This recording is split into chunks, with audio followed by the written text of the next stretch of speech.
한번 해보세요. 보십시오. 그들이 얼마나 사랑하는지. 오늘 말씀의 제목인데요. 요즘 기독교 인구가 조금 이제 좀 주춤한다는 보고가 있어요. 가을에 통합 합동 장로교 총회들이 있었는데 그 인원에 대한 보고는 사실은 굉장히 보수적으로 하거든요. 그러니까 보고된 인원보다는 더 많이 어렵다 이렇게 봐도 될 것 같은데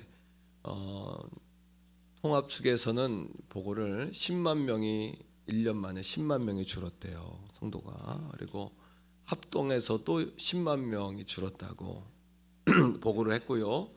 이제 감리교 같은 경우에도 6만 명이 줄었어요. 세례교회 6만 명이 줄었고, 또 우리 성결교회도 이제 900명 정도 이제 좀 이렇게 줄었더라고요. 그러니까 굉장히 기독교 그 인구가 유동이 있고, 또 성도들의 어떤 신앙의 패턴이나 스타일들도 자기 개인적인 중심적인 이런 신앙으로 바뀌어가는 그런 아주 패턴이 있어요. 이게 굉장히 어떻게 보면 위기일 수도 있는데, 그런데 여러분 종교 사회학자 가운데 로드니 스타크라는 아주 훌륭하신 분이 있어요. 이분이 쓴 책 가운데 기독교의 발흥이라는 책이 있는데, 그 책에 보면은 예수님 당시 지나서 사도 바울 때 로마의 기독교 인구가 1000명이었대요. 1000명이었는데 제가 책을 보다가 눈이 동그래졌는데 300년쯤 지난 다음에 한 330년쯤 됐을 때 기독교 인구를 보니까 3,300만 명이었대요. 깜짝 놀랐어요. 한 3,300명인가 이렇게 봤는데 3,300만 명인 몇 배인 겁니까 이게, 그죠? 말할 수, 셀 수 없는 숫자로 기독교가 이렇게 경이적인 성장을 이렇게 결과가 나온 거예요. 경이적으로 놀랍게. 자, 그 비결이 어디에 있을까라는 건데, 초대교회의 그리스도인을 소개한, 안 믿는 불신자들에게 그리스도인들을 소개한 어떤 그 목회자의 편지가 있어요. 교부의 편지가 있는데, 그 편지를 읽어보면 여기에 답이 나오는 거예요. 어떻게 1000명에서 3,300만이 됐을까? 갑자기 기독교 인구가 이렇게 어떻게 역동적으로, 이건 사람을 돈 주고 사서도 할 수 없을 것 같아요, 그죠? 어떻게 놀라운 역동성, 생명력을 갖게 됐을까? 기독교가 이게 어떻게 이렇게 생동력 있게 살아날 수 있었을까? 자, 제 글 하나 읽어드릴게요. 들어보세요.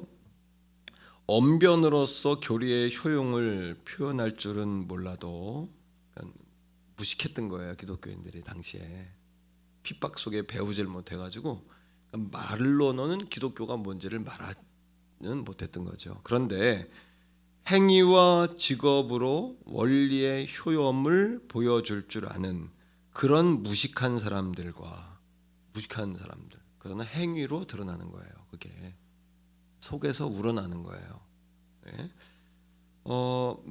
막일꾼들과 보잘것없는 노인들을 우리들에게서 그대들은 발견할 수 있습니다. 맞고서도 대적하지 않고 빼앗기고서도 송사하지 않고 청하는 사람에게 주기를, 이웃을 자기 자신처럼 사랑하기를. 사실 그들은 외워서 말을 하고 있는 것이 아니라 선행으로 보여주고 있는 것입니다. 보십시오. 그들이 얼마나 서로 사랑하는지. 그들은 거의 자신도 모르는 사이에 서로 사랑하고 있습니다. 한번 해보세요. 자신도 모르는 사이에 서로 사랑하고 있습니다. 이게 하려고 하는 것이 아니라 되어진 거죠. 뭔가가 힘을 준 거고 밀어낸 거고 역사한 거죠. 이게 성령의 역사의 참 모습입니다. 어떤 목사님이 서울 시내 식당에, 이렇게 인기 있는 식당에 가서 밥을 점심에 먹는데 직장인들이 몰리니까 종업원들이 정신이 없는 거예요. 그런데 여자 스님이 오셔서 목탁을 똑똑똑똑 치면서 시주 좀 하라고 이제 그러는 거죠. 그러니까 사람이 너무 많으니까 여자 종업원이 우리 예수 믿어요, 빨리 가세요, 그런 거예요. 그러니까 그런데도 이분이 이제 안 가고 목탁을 계속 치는 거예요, 여승이. 물론 이제 그분도 좀 바쁠 때니까 좀 갔다가 나중에 오면 좋았을 텐데, 여자 종업원이 한참을 막 바쁘게 일하다가 말고 여자 스님을 밖으로 확 쫓아내면서 우리 예수 믿는단 말이에요 하면서 막 쫓아내더라는 거예요. 근데 목사님이 식사를 하시다가 취한 거예요. 왜냐하면 우리 예수 믿어요 라는 말과 그 여자 종업원의 행동이 너무 차이가 있더라는 거예요. 말하는 말투에서 품격이 없고 또 공격적이고, 어떤 집사님이 빌리그레암 목사님한테 질문을 했어요. 목사님, 우리 교회 술꾼이 있는데 우리 목사님이 술꾼을 징계를 안 합니다. 예? 그러니까 빌리그레암 목사님이 뭐라고 이야기하셨냐 하면 성경에 술 취하지 말라 그랬으니 성경대로 권면해서 들으면 좋지만 듣지 않으면 책벌을 해야지요. 이렇게 말씀을 하신 거예요. 그러나 또한 성경에는 술 취하지 말라 이는 방탕한 것이니 뭐에 충만을 받으라? 뭐에 충만? 성령의 충만을 받으라 했으니 성령 충만함을 받지 못한 사람도 동일하게 버려야 합니다. 자, 술 취한 자도 잘못이지만 성령 충만하지 못하여 남을 판단하고 공격하는 그 사람도 동일한 죄인이란 말입니다. 이렇게 얘기했다는 거예요. 여러분, 거짓 사랑, 우리 그리스도인들이 주님을 사랑한다면 그럴 수 없는 거거든요. 왜 세상 사람들이 기독교 인구가 줄까요? 우리는 세상의 많은 것에서 이유를 찾아요. 바빠졌다, 사람들이 코로나 기간에 익숙해졌다. 근데 저는 그거에 공감하고 싶지가 않아요. 여전히 우리가 예수님을 잘못 그들에게 통역하고 있는 거죠. 예수님이 잘못된 것이 아니라 예수님을 보여주는 우리의 표정이 화난 예수님, 무례한 예수님, 짜증난 예수님, 불평하는 예수님, 여전히 공격적인 예수님, 그리고 너그럽지 못한 예수님, 그리고 간사하고 이중적이고 여전히 욕심이 많고 그런 예수님을 내가 내 모습 때문에 예수님을 오해받게 하고 있는 것은 아닌가. 그러니 여러분, 오늘 제목을 제가 보십시오. 그들이 얼마나 사랑하는지 초대교회 편집글 가운데 하나를 땄지만 사실 제목을 뭘로 정했었냐 하면 눈물로 전도하자, 이렇게 제가 정했었거든요. 실제로 전도라는 것은 누군가를 데려온다는 것을 넘어서서 내가 변화되는 운동이죠. 내가 예수님 오해하지 않도록 한번 해봐요. 성품으로 전도하자, 인격으로 전도하자, 표정으로 전도하자, 눈물로 전도하자, 공감하며 전도하자. 그 제가 이 가을에 왜 끊임없이 봄과 가을에 전도 운동을 할까요? 이 전도 운동만큼 나를 바꾸는 운동이 없기 때문이에요. 하나님 기쁘시게 하고 또 하나님 예수님을 잘 보이고. 여러분, 이런 삶이 초대교회의 그리스도인의 또 다른 별명이 뭐였냐 하면 그들의 또 다른 별명은 사랑하는 사람들이었어요. 사랑하는 사람들. 우는 자와 함께 울고 또 즐거워하는 자와 함께 즐거워하고. 근데 우리는 즐거워하는 자는 시기하고 우는 자는 외면하고. 오죽하면 여러분, 사람 앞에서는 절대 울지 마라, 무시한다, 하나님 앞에 울어라, 이런 말이 있겠어요, 그죠? 찬송가 96장에 보면 예수님을 이렇게 노래해요. 예수님은 누구신가? 이렇게 예수님은 누구? 참 단순한 멜로디인데 가사도 너무 유치할 정도로 단순해요. 우는 자의 위로와 없는 자의 풍성이며 천한 자의 높임과 묶인 자의 잡힌 자의 노임되고 우리 기쁨 되시네. 근데 여러분, 정말 우리가 예수님처럼 우는 자에게 위로가 되고 또 없는 자에게는 부요가 돼서 나눠주고 먹여주고 입혀주고, 천한 자들은 교회 오면 높아지고, 그리고 잡힌 자의 노임되고 우리 기쁨 된다. 우리가 예수를 믿으면서 어쩌면 저도 그런 생각을 해요. 성도들에게 여러분 이렇게 좋은데 왜 안 먹냐고. 근데 성도들이 입장에서 볼 땐 우리는 그거 안 필요한데요 이런 거거든요. 이렇게 좋은데 제가 저를 반성을 하는 거예요. 성도들이 정말 원하는 건가? 그게 필요로 하는 건가? 어쩌면 세상 사람들에게도 똑같은 말하고 있는 거거든요. 여러분 이렇게 좋은데 왜 안 믿냐고. 근데 여러분 세상 사람들이 볼 땐 당신을 보니까 별로 안 좋은 것 같은데, 당신을 보니까 별로 안 좋은 것 같아. 그리고 내가 왜 그것이 내게 필요한지 난 잘 모르겠어. 이런 이야기를 한단 말이죠. 찬송가 96장의 가사 그대로 예수님은 약한 자의 강함되고 눈먼 자의 빛이 되고 병든 자의 고침과 죽은 자의 부활과 우리 생명 되신다.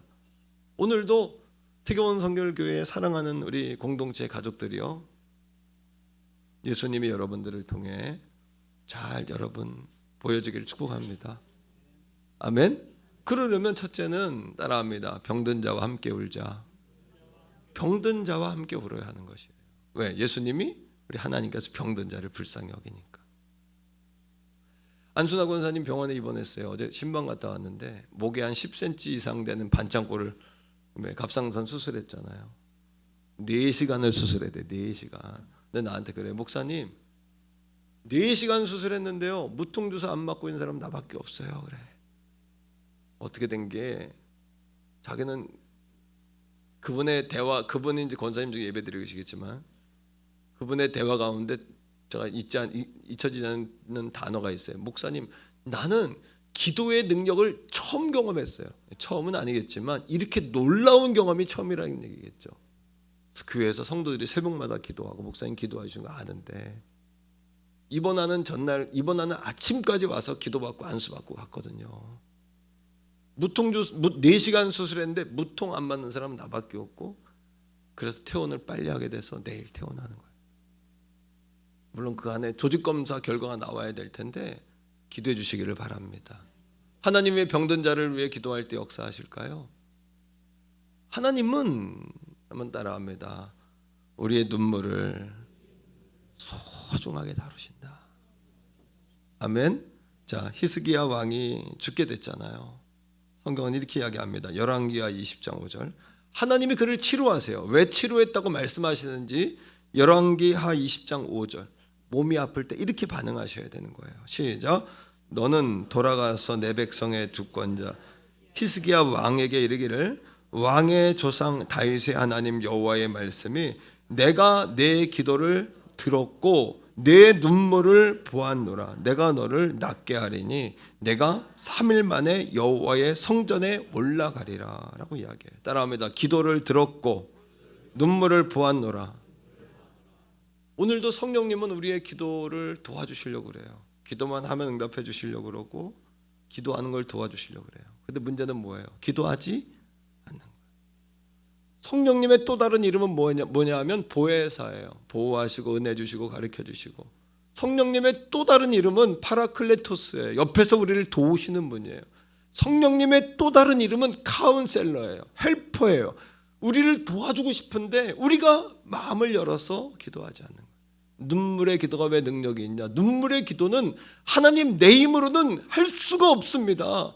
내 힘으로는 감당이 안 되네요. 이런 기도기 때문이에요. 제가 이 말씀을 준비하다가 아버지의 마음이 느껴졌어요. 제가 중학교 시절에 가장 많이 울었던 시절이 중학교 시절이었던 것 같아요.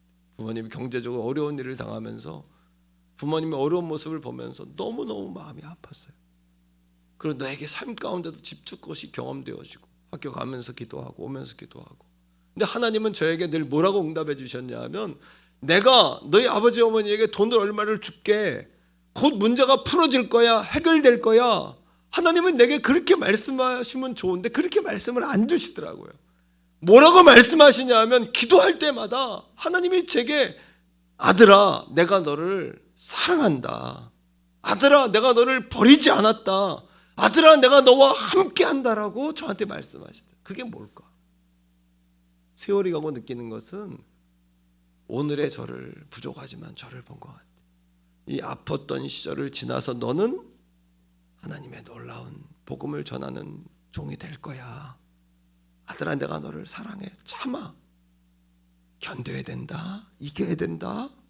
근데 하나님께서 여러분 내게 넌 앞으로 이럴 거야 이렇게 말씀하지 아니하시고 오늘도 우리에게 뭐라고 말씀하시냐 하면 질병과 고난 가운데 있는 우리들에게 사랑한다, 함께한다, 내가 너를 떠나지 않았다, 내가 너에게 놀라운 계획을 가지고 있단 말이야, 이런 말씀을 하시는 거예요.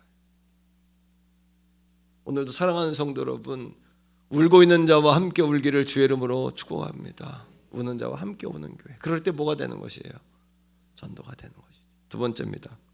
따라합니다. 자녀로 인해 울고 있는 자와 함께 울자.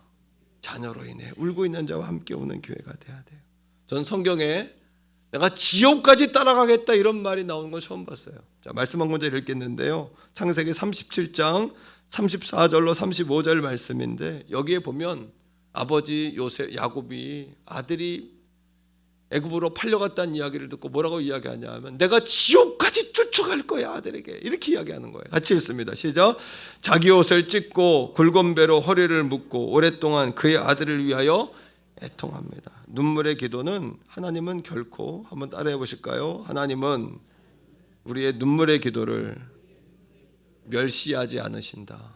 한 번 더. 하나님은 우리의 눈물의 기도를 보석처럼 여기신다. 왜 그럴까요? 하나님도 아들을 잃어버려 보셨기 때문이에요. 하나님께서 스스로 자기의 아들을 십자가에 못 박아 죽게 하셨기 때문이에요. 하나님께서 그 모습을 눈으로 직접 목도하셨기 때문이에요. 우리가 자녀를 위해 아파하는 것이 어떤 아픔인지를 하나님 아시기 때문에 애통해요. 요셉이 애통합니다. 자, 35절의 말씀 한 번 더 읽어요. 시작. 그의 모든 자녀가 위로하되 그가 그 위로받지 아니하여 이르되 내가 슬퍼하며 지옥까지 내려가 아들에게로 가리라 하고, 이게 아버지 어머니의 눈물이에요. 내가 지옥까지 내려가, 스올은 지옥입니다. 내가 지옥까지 내려가 아들에게로 가리라. 이게 부모님의 간절함이고 부모님의 애절함이에요. 자녀들의 일을 가지고 우리가 쉽게 평가하고 쉽게 속단하는 것은 하나님께서도 기뻐하지 않아요. 남의 자녀, 특히 남의 자녀를 가지고 우리가 이야기하는 거 절대 하나님 기뻐하지 않아요. 자, 그리고 뭐라고 이야기합니까? 그의 아버지가 그를 위하여 뭐했다? 울었다. 따라합니다. 울어야 산다. 한 번 더, 울어야 산다. 눈물의 능력은 위대합니다. 하나님이 사람에게 주신 선물 가운데 하나가 눈물이에요. 그래서 울어야 살아요. 처음에 아이가 태어나서 울지 않으면 어떻게 해요? 간호사가 거꾸로 잡아서 엉덩이를 때려요. 그리고 그 아이가 살았다는 증거로 뭐를 해요? 울어야 돼요. 울어야 사는 거예요. 이게 하나님이 우리에게 눈물을 주신 의미예요. 눈물. 사람이 울고 나면 마음이 시원해져요. 울고 나면 포기하게 돼요. 울고 나면 내려놓게 돼요. 울고 나면 지혜가 생겨요. 울고 나면 밥맛이 회복되고, 울고 나면 여러분 육체가 가벼워져요. 이게 하나님 주신 선물이에요. 자, 창세기 46장 30절입니다. 자, 나는 지옥까지 따라갈 거야, 이런 말만 있는 줄 알았더니 나는 죽어도 좋아. 한번 따라하세요. 나는 죽어도 족하다. 이게 누구의 마음이에요? 이게 아버지 어머니의 마음. 아들을 잃은 아버지 어머니. 46장 30절 야곱의 심정으로 같이 읽습니다. 시작. 이스라엘이 요셉에게 이르되 내가 지금까지 이제 총리가 된 다음에 아들을 만난 겁니다. 야곱이. 그 다음에 시작. 내가 내 얼굴을 보았으니 지금 죽어도 족하다. 하나님은 우리 부모님들이 자녀를 위해 울 때 그 눈물을 보석처럼 여기시고 절대 괄세하지 않으세요. 여러분, 울고 있는 이웃에 위하여 함께 우는 우리 가족들이 다 되기를 축복해요. 통계에 보면 그런 글이 있어요. 잘 되는 집안의 자녀들의 통계인데요. 한번 여러분, 저는 관심이 많아요. 잘 되는 거, 복을 받는 거, 우리 자녀들이 잘 되는 일에 관심이 많아요. 그 이유는 우리 성도들에게 그런 제가 방향을 정해주고 달려가야 되기 때문이에요. 잘 되는 집안의 자녀들의 특징 첫 번째, 아버지가 인상이 좋아야 한답니다. 어떠세요? 아버지가 인상이 좋아야 돼요. 그리고 아버지가 안 계시거나 둘 중에 하나랍니다. 무슨 얘기인지 알죠? 아버지가 돌아가셨거나 아버지가 안 계시거나 아버지가 얼굴이 표정이 좋아야 된답니다. 왜 그럴까요, 여러분? 절대 권위적인 아버지 밑에서 자란 아이들은 대부분 여러분 마음이 어렵고 불행하다는 거예요. 부모님은 야 옛날 얘기 하지 마 이렇게 이야기해요. 옛날 얘기 하지 마. 왜 옛날 얘기를 왜 아이들이 할까요? 옛날에 상처받은 것이 계속해서 지금까지 하기를 찌르고 있기 때문에. 옛날에 사라진 게 아니에요. 옛날에 받은 상처가 계속해서 지금까지 오기 때문이에요. 자, 두 번째, 잘 되는 집안의 어머니 뭐가 좋다? 어머니의 뭐가 좋다? 어머니 얼굴을 보면 그 자녀들의 미래를 안답니다. 어머니의 뭐가 좋아야 돼요? 인상이 좋아야 돼요. 자, 옆에 사람에게 말해주세요. 잘 될 쌍인가? 시작. 잘 될 쌍인가? 그 관상을 보듯이 여러분 영적인 관상도 있지 않겠습니까? 영적인 관상도. 예수를 믿으면 얼굴이 어때요? 쪽제비 같았던 얼굴에서 비둘기 같은 얼굴로 바뀌어야 되지 않겠습니까? 영적 관상도 있죠. 왜 없겠습니까? 영적 관상이요. 속사람의 관상이 왜 없겠습니까?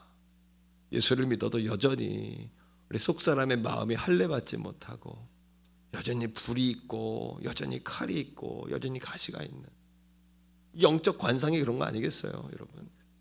두 번째, 어머니들 잘 들으세요. 어머니가 행복해야 아이들이 행복하답니다. 왜? 아이들은 집에 들어오자마자 누구부터 봐요? 아버지요? 절대 아니에요. 누구 열부터? 엄마. 그래서 엄마, 아내라는 단어는 안에 있는 해라는 뜻이에요. 집 안에는 해다. 남편들이 들어오면서 뭐부터 봐요? 남편들이 뭐부터 봐요? 아내의 뭐부터? 그걸 뭐라 그래요? 눈치라 그러잖아요. 눈치를 보잖아요. 남편들이 아내의 눈치를 보잖아요. 이 표정이 어떤가? 맑으신가? 흐린가? 화창한가? 눈이 오나? 비가 오나? 이렇게 보지 않습니까? 예. 통계적으로 아버지가 안 계시거나 아버지가 표정이 좋거나 어머니가 얼굴이 좋거나 어머니가 늘 행복하거나 어머니들이 계속해서 여러분 정기적으로 화를 내고 습관적으로 화를 내면 아이들은 어머니를 통해서 어떤 예수님을 보냐 하면 짜증난 예수님, 분노하는 예수님, 소리치는 예수님, 야비한 예수님, 벌 주시는 예수님. 저는 약간 여러분 제 스타일이 약간 이렇게 정형적인 스타일이에요. 곧어져 있는 그런 스타일이에요. 그래서 아이들에게 장난을 많이 치는 스타일이에요. 집에 가면 침대 옆에 누워 있고 핸드폰 볼 때 옆에 가서 같이 보려고 그러고 카톡 할 때 뭐 썼냐 장난도 치고 일부러. 가끔 이번 주에는 아이들을 시험을 해봤어요. 제가 맥도날드 햄버거를 큰 아이는 빅맥으로 보냈고 둘째는 일반으로 보냈어요. 그거 가지고 평가한 게 아니라 큰 애는 많이 먹고 둘째는 적게 먹기 때문이에요. 애들이 뭐라고 반응하나 그걸 보고. 아이들이 뭐라고. 근데 집에 와서 우리 아내에게 시원한테 이야기했어요. 여보 내가 햄버거를 2개를 보냈는데 아이들이 답이 없어. 아빠가 장난친다고 생각한 것 같아. 하나씩 보냈다고. 우리 아내가 저한테 격려해 주는 거예요. 여보 애들이 마음이 따뜻했을 것 같다고 이렇게 이야기하는 거예요. 아빠들이 얼굴이 좋으면 자녀들이 어떻다? 옆에 사람의 얼굴을 보면서 잘 될 쌍인가. 한 번 더 시작. 잘 될 쌍인가. 여러분 설교하는 제가 불행하다고 생각해 보세요. 설교하는 제가 힘들고 이 말씀을 전하고 예배하는 것이 내게 지옥과 같고 주님의 일이 내게 무거운 짐이라고 생각해 보세요. 이제 아마 저와 함께 신앙생활하는 성도들은 다 죽어나는 거예요. 나는 어느 프로에서 나오는 나는 신이다라는 JMS 정명석이 난 보면서 내가 반성했어요. 혹시 만에 하나 내게도 그런 면이 없나? 왜 제가 그런 쓸데없는 이야기를 반성을 했을까 여러분? 내가 이단입니까? 내가 교주입니까? 하지만 무던히 나를 보는 거예요. 왜? 나를 통해 성도들이 화난 예수님, 짜증난 예수님, 그리고 호통치는 예수님, 간사하고 인색하고 여러분 좀스러운 예수님을 보면 어떡하나. 오늘도 성령의 충만의 증거는 내적 할례예요. 내면이 달라져야 되고 내가 행복해야 성도들이 오늘 목사님 보니까 이번에 전도에 여러분 구호가 뭐예요? 아까 전도 구호를 잘 구현해냈어요. 이 영상이 귀신 잡는 대경원 성결교회. 근데 그 구호에서 우리 부교육자들의 능력 아이디어가 창조적이다. 여러분 제가 여러분들에게 사랑의 메시지를 전하고 말씀 전한 내가 충만할 때 여러분 안에서 뭔가 꿈틀거리고 창조적인 게 생긴단 말이에요. 자꾸 그게 아니라 제가 여러분에게 짜증을 내고 화를 내고 왜 그렇게 못했냐 그거밖에 안 되냐 그렇게 이야기하면 여러분들은 경직되는 거예요. 여러분 능력의 반도 못하는 거예요. 사랑하는 성도들이요, 우는 자와 함께 울기를 축복합니다. 그리고 여러분 가난한 자들을 위해 우셔야 됩니다. 우리 성도들이 예수 믿는 것이 부자가 되는 것이냐? 난 부자 되기를 원합니다.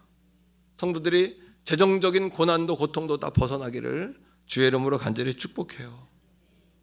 하나님은 200만 명의 사람도 만나와 메추라기로 먹이신 하나님이세요. 하나님은 오병, 이어, 보리떡 5개, 물고기 2마리로 5,000명을 먹이신 하나님이세요. 믿으십니까 여러분? 전 야베스의 기도를 드리기를 추천해요.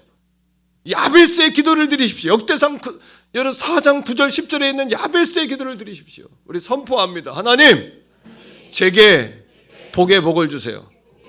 이 시대는 복 가지고는 안 되는 시대예요. 복을 더블로 받아요. 복의 복을 주세요. 하나님 선포합니다. 하나님 제게 복의 복을 주세요. 지경을 넓혀주세요. 환란에서 벗어나 근심이 없게 해주세요. 그렇게 기도할 때 하나님이 야베스의 기도를 들어 응답하셨대. 구하라 얻을 것이요 찾으라 찾을 것이요 두드리라 열릴 것이라 약속하신 하나님의 말씀을 믿고 나아가세요.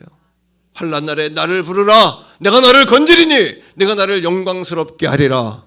너는 내게 부르짖으라. 내가 네게 응답하리니 네가 알지 못하고 네가 할 수 없는 것까지도 내가 응답해 주리라. 믿습니까 여러분? 하나님께 지혜를 구하세요. 이 아침에 살고자 하면 길이 있는 것처럼 살고자 하면 길이 있어요. 여러분들이 끝났다고 포기하지 않으면 그 일은 끝난 게 아니에요. 어떤 사람 만학도 보면 사법고시를 보는데도 50대까지 해서 50이 넘어서 통과하는 분도 있더라고요. 근데 그분들 보면서 포기하지 않으면 끝난 게 아니구나. 여러분 몸이 아프십니까? 포기하지 마세요. 하나님 치료해 주신다. 하나님 좋은 약 주신다. 하나님 의술을 발전시켜 주신다. 이런 꿈을 가지고 끝까지 도전하세요. 끝까지. 포기하지 않으면 돌아가실 때까지 여러분 진 게 아니에요. 여러분 최선을 다해 사신 거예요. 포기하지 마세요. 따라합니다. 들으려고 하면 들린다. 살려고 하면 살 길이 있죠. 포기하지 않으면 끝난 게 아니죠. 들으려고 하면 하나님의 음성이 들린단 말이에요. 이 아침에 하나님의 음성이 들린단 말이에요. 들으시기를 주의 이름으로 바랍니다. 하나님의 음성이 들린단 말이에요. 오늘 말씀을 통해서도 설교 말씀을 통해서도 내 표정이 문제였구나. 내 마음이 문제였구나. 내 삶이 문제였구나. 내 언어가 문제였구나. 사랑하는 성도들이요, 기독교의 위기를 외부에서 찾을 것이 아니라고 생각해요. 목회자의 부흥으로부터, 성도들의 부흥으로부터, 이 시간의 부흥으로부터 오늘 경험해야 하는 거예요. 오늘 경험해야 하는 거예요. 할렐루야. 여러분 눈물로 전도하시기를 주의 이름으로 축복합니다. 오늘 사도 바울은 로마 시대 초기에 여러분 기독교인 핍박받고 억압받는 기독교인들에게 외부의 고통으로부터 믿음을 지켜내는 방법, 또 이 어려운 가운데도 복음을 밖으로 흘러나가게 하는 비결에 관해서 이렇게 이야기합니다. 로마서 12장 10절 말씀, 자 한번 읽어보세요. 시작. 형제를 사랑하여 서로 우애하고 존경하기를 서로 먼저 하며. 첫째는 이겁니다. 한번 따라합니다. 사랑은 무례하지 않다. 사랑은 무례하지 않아. 무례한 사랑은 거짓 사랑.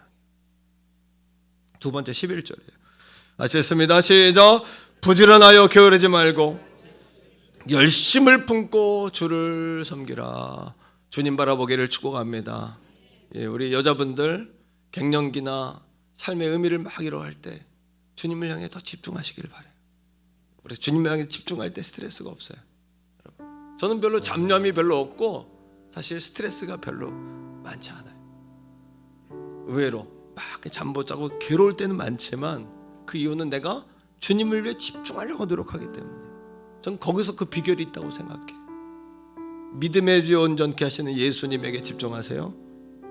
예배가 끝나고 나가는 순간 예배 오기 전에 그 마음으로 다시 돌아가지 말고 주님 꼭 붙잡고 돌아가세요. 옆에 사람이 응원하고 격려해 주세요. 여보, 친구야, 형제야, 주님 붙잡아야지. 독 한 마리 나오면 되나? 악 한 마리 나오면 되나? 지금 다 듣고 계신데 거기까지 그만 선을 넘으면 안 돼. 믿음을 잘 유지할 수 있다. 자, 12절 보세요. 자, 12절입니다. 시작. 소망 중에 즐거워하세요. 환난 중에 참으세요. 기도에 항상 힘쓰세요. 소망을 갖고 환난 중에 인내할 수 있는 비결은 기도란 말이에요. 기도하는 사람은 절대 실패하지 않아요. 기도하는 사람은 주님의 음성을 듣게 돼 있어요. 기도하는 사람은 깨닫게 돼 있어요. 자기가 잘못한 것도 부족한 것도 다 알게 돼 있어요. 기도하면. 그러니까 날마다 이 담임 목회자인 종은 하나님 내 탓입니다. 내가 부족합니다. 이번 주에도 하나님과 그런 기도 드렸어요. 하나님, 제가요 너무 부족하고 한계입니다. 한계. 하나님, 내 능력이 너무너무 부족합니다. 하나님 종에게 하신 말씀이 있어요. 아들아, 내가 한다. 그러세요. 내가 한다.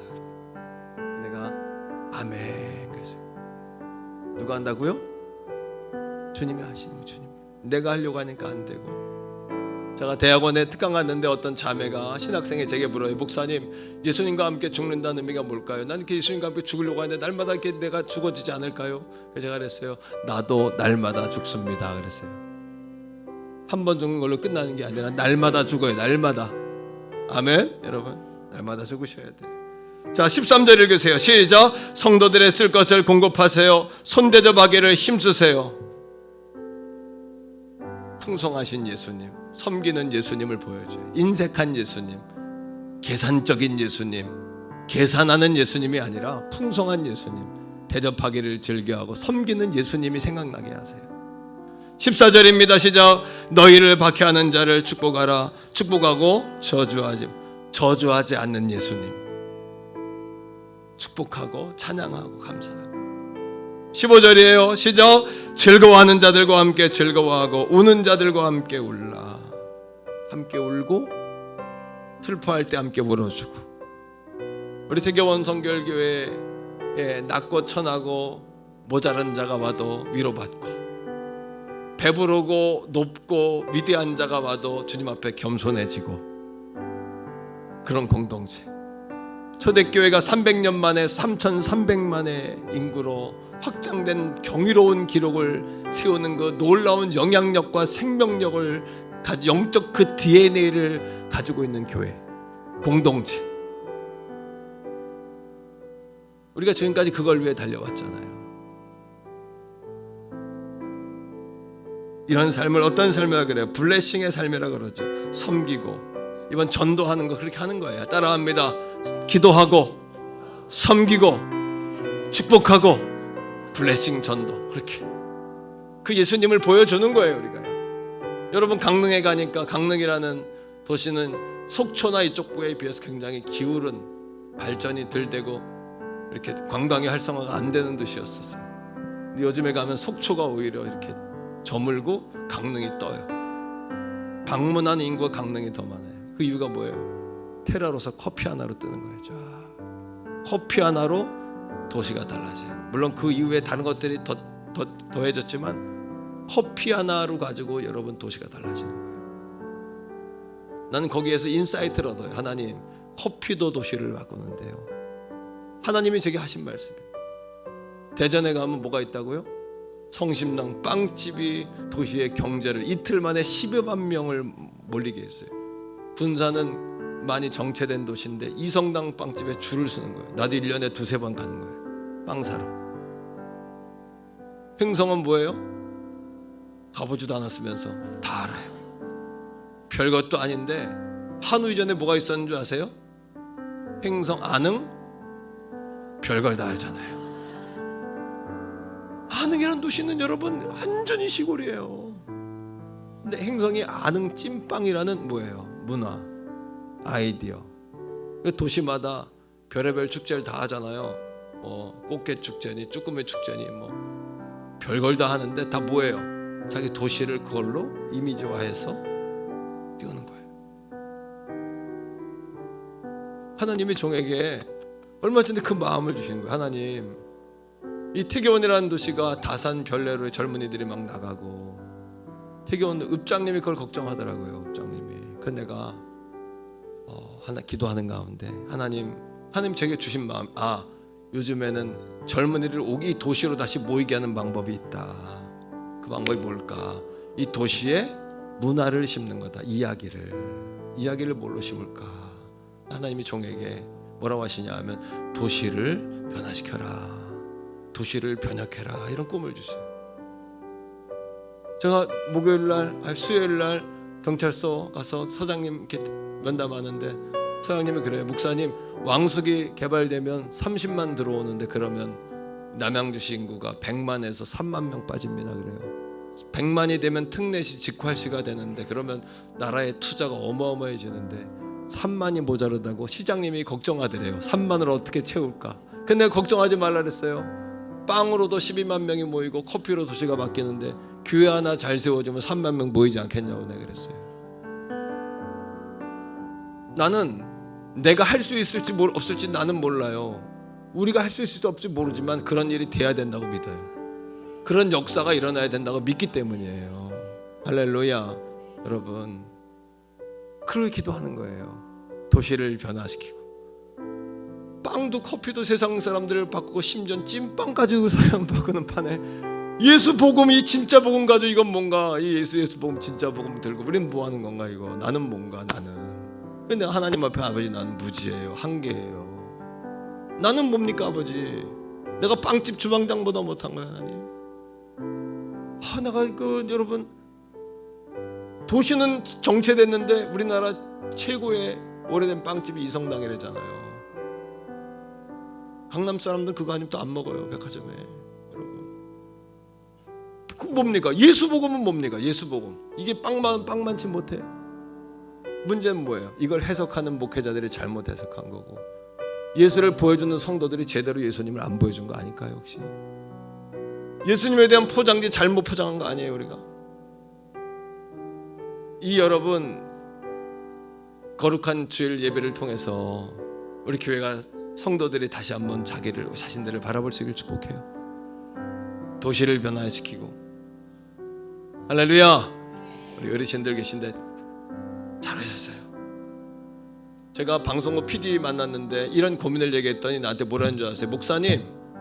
목사님이 하고 싶은 걸 하지 마세요. 젊은 애들이 뭘 좋아하는지 들어보세요. 그게 답이에요.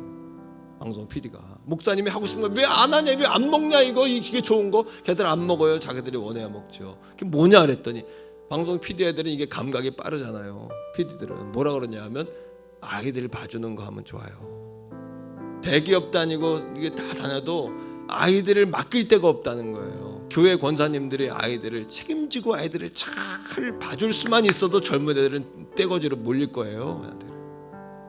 어린이집 하라는 얘기가 아니고요. 목사님, 그냥 교회에서 애들만 잘 봐줘도 그 교회는 도시에서 막 몰려올 겁니다. 이게 뭔 얘기예요? 뭘 원하는지 들으라는 얘기예요. 세상 사람들이 뭘 원하는지 들으라는 얘기예요. 이렇게 좋은 거 왜 안 먹냐? 널 보니까 좋아 보이지 않는데? 예수를 오해시키지 말고 말입니다. 같이 한번 찬양해요. 이 시간 당신이 지쳐서 당신이